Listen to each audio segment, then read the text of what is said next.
Before I start this story, it's worth saying that I know up front that most people won't believe me, and to be honest, that's fine. I don't need you to. I just need you to be vigilant. I need you to hear me out and bear what I have to say in mind when the time comes for you to put your parents into a retirement home, or for you yourself to think about moving into one. Somewhere out there, in one of those homes, the man who could prove my story is true is still around. It's him you need to look out for. I've been working in elderly care now for almost 25 years. In the first 22 years of that time, I worked in 4 different retirement homes and had close working relationships with literally hundreds of elderly clients. In the past few years, I've worked with agencies and tried to get myself gigs in as many homes as possible, traveling up and down the country and volunteering in every elderly care facility I could find in the hope of seeing that man again. I say that man.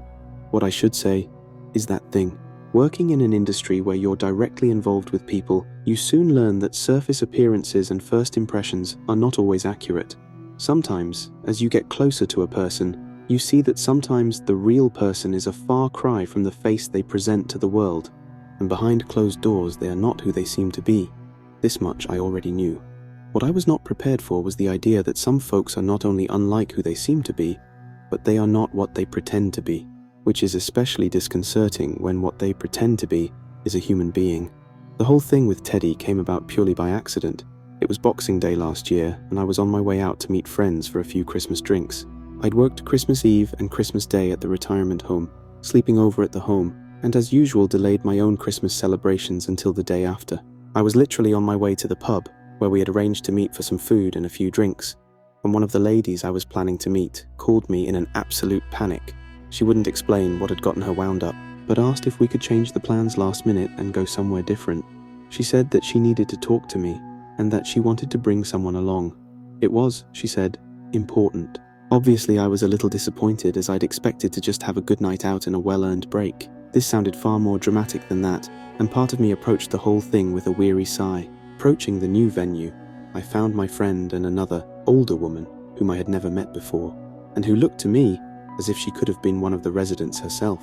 Odd to say, but this elderly woman had a tattoo on her chin, stretching from the chin itself up to the bottom lip. I have researched this since and found that it is common amongst people in parts of southern Turkey and northern Syria, but I had never seen such a thing before in my life. My friend introduced the woman, and without pausing to explain, opened up her phone to show me my own Facebook post from the day before. It was a photograph of me and perhaps half a dozen of the residents, all wearing paper Christmas hats and celebrating over a badly cooked Christmas dinner served on paper plates. Everyone was smiling and seemed to be having a good time. My friend, though, was not smiling. She pointed with a real vicious jab of the finger to one of the residents standing in the background, a fella named Teddy, who'd been at the home for maybe 6 months at this point. "Him," she said. "That fella right there. How long has been there?" I told her and shared his name. I added that he was a lovely old bloke and asked what the hell she was getting so worked up about. Glancing first at the other woman, my friend produced her own phone, and from her pocket a small pile of old photographs. The images on her phone, from her time at another retirement home, and the images she spread on the table, all had the same thing in common. Teddy was in all of them. "You know him?" I asked, thinking she was going to give me some kind of story about the guy's sinister past, that he was an abuser or some kind of horrible Nazi or something. Instead, she just pointed to the date on her Facebook image. It was from 10 years ago. I stared at her in disbelief. Turning over the photographs, she showed me the dates carefully printed on the back of each. 1999, 1988, 1971. "What are you trying to say?" I asked, looking in disbelief at the photos and the image of Teddy. In every photo, he looked exactly the same, not a hair different, not a wrinkle added or lost. At this point, my friend did not answer, but allowed her companion with the tattooed chin to respond. "In the West, you talk of vampires as things with fangs that suck people's blood. This is a silly myth, but there is a truth below it. There are creatures, parasites that feed on humans, not by taking blood, but by sapping their energy, their life force.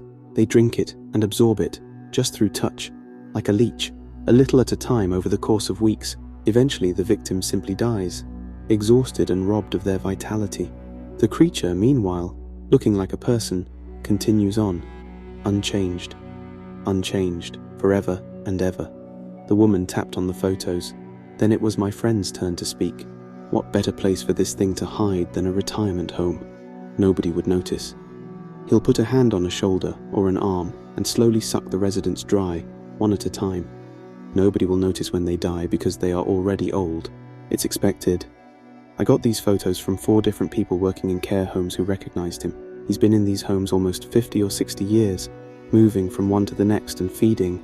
I didn't know what to say, and at first I didn't believe it. Not until I heard that Mabel, one of the other residents in my photo, had passed away in the night. In the image I shared on Facebook, Teddy had his hand on her shoulder and was seen to be smiling broadly. The following day, he moved out of the home to no one knew where.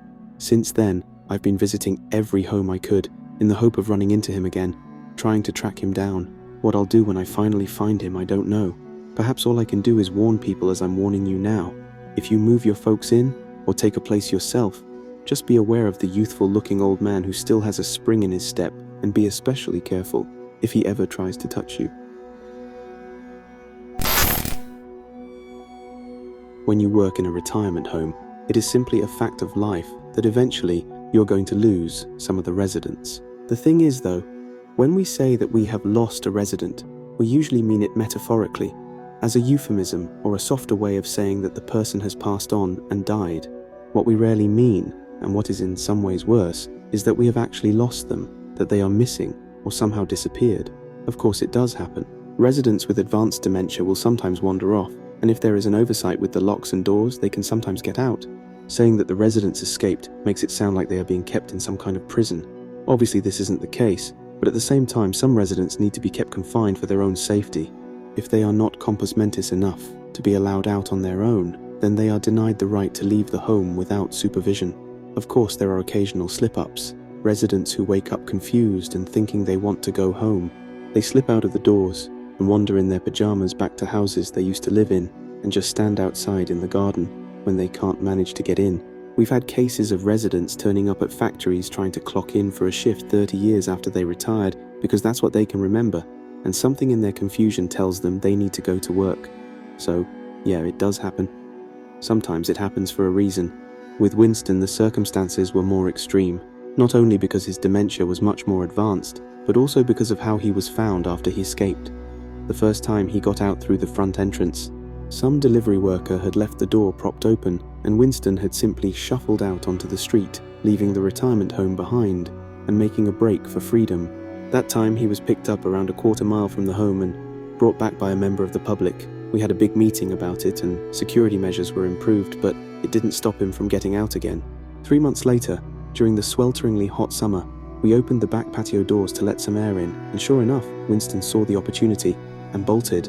That time, he was found in a much stranger situation. He was discovered by a dog walker standing at the bottom of a small field. He was up to his knees in a hole that he had dug using his bare hands and was raving about having to show them and tell them.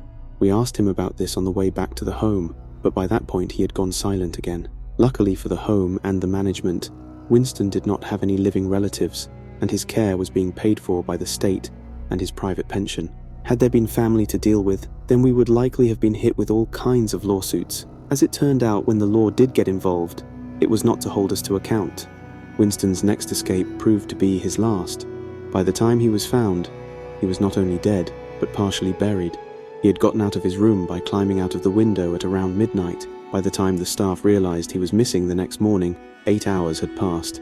Of course, the first place they looked was the spot where Winston had been discovered the previous occasion. This time, however, he had been more successful in his dig. Where last time he had been up to his knees, now he was laid out on his back in a shallow grave, earth pulled in around and over himself. He had laid down in this self-dug grave and decided to go to sleep. This in itself would have been awful enough. The idea that a resident who clearly wasn't in his right mind had gotten out and literally buried himself alive was hard to stomach, but it was worse when the police dug him out. In the process of removing Winston from the dirt, officers noticed that there were other remains in the patch of earth he had uncovered. A human femur, the wing of a pelvic bone, sticking up from the mud. On further digging, the police uncovered the bodies of 4 young women, all of whom had been reported missing decades earlier, and all of whom had never been found. In a way, I suppose this was Winston returning to his place of work. It was his confession, the scene of the crime. Dementia, they say, can sometimes dig up the things that the conscious mind has buried. Secrets below the surface. Sometimes it digs up other things as well.